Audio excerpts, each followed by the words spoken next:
Hi, my name's Scott William Wilson. I'm a homeowner in Wainfleet, Ontario. And just a few days ago, I was hit with an additional $90,000 in new fines under the AMP system. Not for running an illegal business, not for endangering anyone's safety, but because an old Airbnb listing, which had been paused for over a year, automatically reactivated. There were no guests, no revenue, just a reposted ad, and for that I was fined another $90,000. I'm not the only one.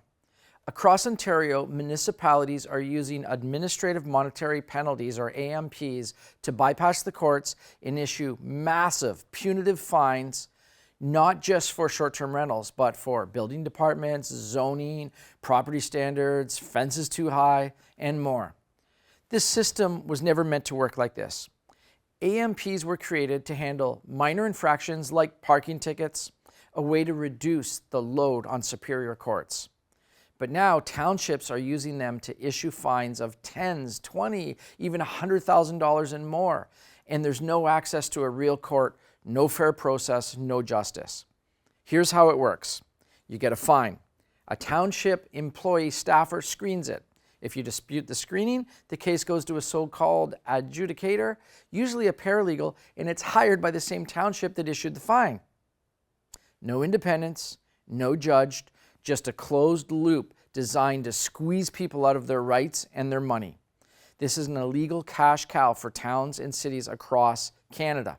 And it gets worse. If you don't pay, they move the fine to your property tax bill and begin the process to seize your home. That's a bigger cash cow.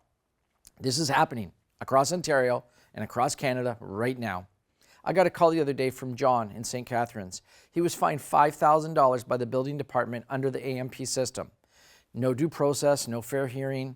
His options: pay the $5,000 or spend upwards of $150,000 fighting the city in court for many years. That's not a real choice. That's financial coercion.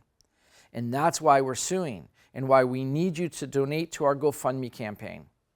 We're taking the Township of Wainfleet to court, not just for these outrageous fines, but to challenge the entire AMP system's abuse across Ontario. This lawsuit is already approaching $50,000 in legal fees, and we expect it could triple as the case progresses. But the stakes are too high to back down. This is about setting legal precedents so that when we win, every homeowner in Ontario is protected from this kind of overreach. We are on a mission to set precedents law to protect Canadians from further abuse. If you've ever been fined unfairly, if you believe in due process, if you believe in justice, if you think property owners deserve a real day in court, donate now, share this message, and please stand with us. Because if we don't stop this now, your municipality could be next, which means you could be next.